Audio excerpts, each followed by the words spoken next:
हरिओम, ओम आनंदमय, ओम शांतिमय, ओम ज्ञानमय। आप सभी दर्शकों का हमारे चैनल पर स्वागत है। आज हम लोग बीएड फोर्थ सेमेस्टर के अंतर्गत जो शरीर में ऐंठन होता है, यानी शरीर के अंगों का अपने आप ऐंठना या झटके से आप कहीं मुड़ गए हो, इसके कारण से ऐंठ गया हो, एक प्रकार से शरीर में ऐंठन के कारण से जो विकृतियाँ आती हैं उसका प्राथमिक उपचार क्या है, इसके विषय में हम लोग अध्ययन करेंगे। अगर हम लोग बात करें ऐंठन की बात, तो शरीर में जो ऐंठन होता है वह कभी रोगों के कारण से, तो कभी शरीर में कोई तत्व की कमी के कारण से, कभी ब्लड सर्कुलेशन कम होने के कारण से या अवरुद्ध होने के कारण से, कभी वायु की मात्रा या हमारे शरीर में जो वायु की मात्रा है वो भी अगर कम होती तब भी ऐंठन होता है, तो कभी टिटनेस की बीमारी हो, तो कभी बाई की बीमारी हो, इत्यादि अनेक सारे कारण होते हैं। तो जो शरीर में जो ऐंठन होता है, अगर ऐसी अवस्था कॉलेज में या विद्यालय में छात्रों के संग अगर उत्पन्न हो जाए तो उस समय शिक्षक को कौन सा प्राथमिक उपचार करना चाहिए, इसको इस वीडियो के अंतर्गत हम लोग अध्ययन करेंगे। आइए इसका हम लोग अर्थ देखते हुए इसके विभिन्न गतिविधियों पर प्रकाश डालते हुए अपने विषय वस्तु का अध्ययन हम लोग करेंगे। अब ऐंठन कहते हैं कंट्रोशन। तो ऐंठन क्या है, इसको देखते हैं। शरीर में अचानक किसी रोग के कारण से या शरीर में किसी तत्व की कमी के कारण से या असावधानी की वजह से या दुर्घटनाग्रसित होने की वजह से भी यदि विकृति यानी ऐंठन के रूप में विकृति देखने को मिलती है या अंग हमारा अपने आप मुड़ने वाली कंडीशन में उपस्थित होता है, तो ऐसी स्थिति को कहते हैं कंट्रोशन, यानी शरीर में ऐंठन कहते हैं। क्या कहते हैं? शरीर में ऐंठन, यानी शरीर के, इसको फिर से देखिए, शरीर में अचानक रोग के कारण से या किसी तत्व की कमी के कारण से या असावधानी के कारण से या दुर्घटनाओं के कारण से शरीर के अंगों में ऐंठन हो या अपने आप मुड़ जाता हो, शरीर का बाह्य आकार में विकृति अपने आप उत्पन्न होती हो, तो उसे हम कहते हैं शरीर में ऐंठन या कंट्रोशन। तो इस कंट्रोशन की जो है अगर हम बात करें तो इसके अंतर्गत कई कारण हो सकते हैं, जैसे वायु की कमी। अगर हमारे शरीर में ऑक्सीजन की मात्रा कमी होती है तो ऐसी स्थिति में वह अंग क्या है, फड़फड़ाने लगता है, फिर धीरे धीरे मुड़ने लगता है, फिर धीरे धीरे शून्य की स्थिति में हो जाता है। दूसरा, खून। यदि खून की बात की जाए तो खून का अगर ब्लड सर्कुलेशन आपका किसी अंग में अवरुद्ध हो रहा है तो वह अंग अपने आप ऐंठने की कमी स्थिति में जाए।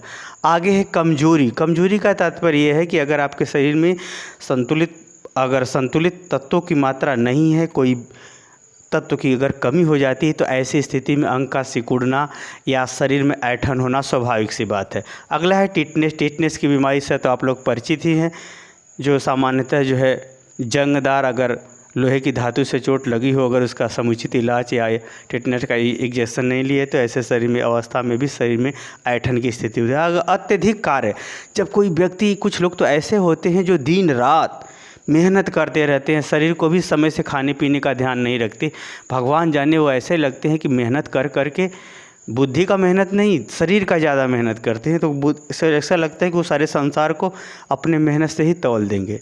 तो जब वो शरीर की उस अवस्था में देख रेख नहीं करते तो मांसपेशियों में खिंचाव के कारण से या मांसपेशियों में जो है एक प्रकार से जो है मांसपेशियों का हड्डी से अलग होने की कंडीशन उत्पन्न हो जाती है। तो ऐसी अवस्था में जो उस अंग में जो है ऐंठन की स्थिति उत्पन्न होती है। अगला है ठंडी लगने से। जब जाड़े के दिन में जिसको ठंडी लग जाती है, अक्सर गर्मी और जाड़ा उसी को लगती है या उसके वजह से बीमारी उत्पन्न होती है जब आदमी कुछ खाया नहीं रहो। तो ठंडी के मौसम में अगर ठंडी लग गई तब भी वो अंग क्या होता है, ऐंठने उठने लगते हैं, क्योंकि उसमें जो है खून का सर्कुलेशन रुक जाता है या अत्यंत कम हो जाता है या जमने की स्थिति में हो जाता है। तो ऐसी स्थिति में जो है ऐंठन होने लगता है। तो अगर हम बात करें कि जब शरीर में ऐंठन हो तो ऐसे समय एक अध्यापक का क्या दायित्व है, अध्यापक को किन किन बातों को ध्यान में रखते हुए बालकों को जो है प्राथमिक उपचार उपलब्ध कराना चाहिए। तो पहला है, ऐंठन अगर हो रहा है तो सबसे पहली बात कि उसके शरीर को, उसके पीठ को रगड़ना की आवश्यकता होती है। जल्दी से उसको तत्काल में रगड़िए और जो है उसके शरीर को ज़्यादा से ज़्यादा दबाइए। ऐसी पहला स्थिति है, प्राथमिक उपचार ये करना चाहिए। दूसरे में क्या होता है, अगर ठंडी का मौसम है तो गर्म कपड़ा, गर्म चीज़ों से उसको जल्दी से तत्काल में ढकिए। अगर जाड़ा का मौसम जाड़ा का मौसम है तो गर्म जैसे चादर उधर से ढक दीजिए। यदि गर्मी का मौसम है तो उसे ठंडी वाली स्थिति पर, जहाँ जैसे कूलर वूलर हो या फिर जहाँ थोड़ा एसी वेसी हो, जहाँ ठंडा स्थान हो, वहाँ पर रखने की ज़रूरत होती है। अगला है शवासन। शवासन का तात्पर्य होता है कि जैसे ये वाला है, जब अत्यधिक कार्य के कारण से उसको जो है थकावट के कारण से अगर शरीर में ऐंठन होती है तो ऐसी अवस्था में क्या कीजिए, शवासन। जैसे सौ लेटाया जाता है उसको सीधा लेटाइए। सीधा लेटा करके अगर उसे आप दबाएंगे तो कुछ दिन उससे रिलैक्स हो जाएगा। अगला ऐंठन होता है उसको तत्काल में जो ग्लूकोज देना आवश्यक होता है, जो ग्लूकोन डी आप लोग पीते हैं, ग्लूकोज उसको आप देंगे तो उसको थोड़ा रिलैक्स महसूस होगा। आगे जो है अगर जो है ब्लड की कमी के कारण से या अन्य वायु की कमी के कारण से अगर ये ऐंठन हो रहा है तो सामान्यतः उसके तलवे को बहुत ज़्यादा रगड़ना चाहिए। हाथ और पैर और सर के तलवे को क्या करना चाहिए, ज़्यादा से ज़्यादा रगड़ना चाहिए, तो उससे आराम महसूस होगा। अगर आप देखिए कि उसको ऑक्सीजन में दिक्कत हो रही है तो अगर ऑक्सीजन सिलेंडर मिल जाता है तो ऑक्सीजन उसको जल्दी से जल्दी उपलब्ध कराइए, नहीं तो फिर उसको हॉस्पिटल में पहुंचाने का प्रयास कीजिए। अगला है ऐंठन जिस अंग में हो रहा है उसे तत्काल सीधा करें, जबरी खींच करके उसे सीधा करें, सीधा करके उसे दबाएँ, उसको सीधा करना आवश्यक होता है। अगला है अगर जो है ऐंठन चोट लगने के कारण से हुआ है या कहीं अचानक जो है वो मुड़ जाने की वजह से उसके शरीर में ऐंठन हो गया है, और मतलब पैर वो मुड़ गया है, एकाएक ऐंठन हो गया है, तो ऐसी स्थिति में क्या किया जाए कि उसे खपचारी और पट्टी लगा करके सीधा बांध करके उसकी चिकित्सा करानी आवश्यक होती है। तो ये जो है स्थितियाँ जो है जब ऐसी खपचारी और पट्टी बांधे तो ऐसे जो है जैसे दुर्घटनाग्रस्त स्थिति के अंतर्गत होता है, जहाँ पर बालक मुड़ गया हो या कहीं उसका पैर फंस गया, उसके कारण से वो पैर ऐंठ गया हो, तो टूटा ना हो, बस ऐंठ गया हो, तो इसी में इसे सीधा करके आप उसे बांध देंगे तो थोड़ा सा उसको रिलैक्स महसूस होगा, फिर अपना इलाज करवाएं उसका। फिर है यथाशीघ्र उपचार। अगर देख रहे हैं कि कंडीशन काफ़ी जैसे टिटनेस की स्थिति है या किसी रोग के कारण से ऐसी स्थिति बन रही है तो ऐसे समय में यथाशीघ्र उसे प्राथमिक चिकित्सालय में ले जाइए या हॉस्पिटल में पहुँचाइए उसे जल्दी से। अगला है यदि मौसम विपरीत हो, यदि मौसम के विपरीत उसको जो है बाहरी व्यवस्था करनी चाहिए। यदि ठंडा है, ठंडी का मौसम है तो उसे गर्म कपड़े, चादर उदर स्थिति इत्यादि जो है उसे गर्म रखने का प्रयास करना चाहिए ताकि उसको जो है ठंडी उसका और स्थिति न खराब हो। अगर जाड़े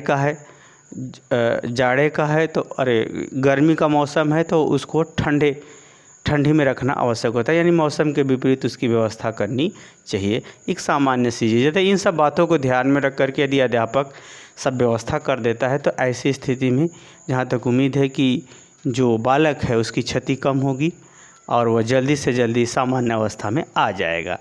अब रह गई बात कि ये सब स्थितियाँ कैसी होती हैं, कैसी नहीं होती हैं। अब अचानक ये सब स्थितियाँ उत्पन्न होने वाली हैं, इसलिए इन सब सामान्य जानकारियों को रखना और समझना आवश्यक होता है ताकि एक अध्यापक सामान्य रूप से विद्यार्थी के लिए ज्ञान के चिकित्सक के रूप में काम आता है तो शारीरिक चिकित्सक के रूप में काम आ जाएगा, तो उसकी और योग्यता और व्यवहार बढ़ जाएगा, अच्छा हो जाएगा। मुझे उम्मीद है कि शरीर में ऐंठन का प्राथमिक उपचार क्या है, इसका स्वरूप क्या है, आप इसे समझ गए होंगे। समझ गए तो कमेंट बॉक्स में ज़रूर बताइए। साथ ही मेरे चैनल को लाइक शेयर सब्सक्राइब भी कीजिए। हरिओम।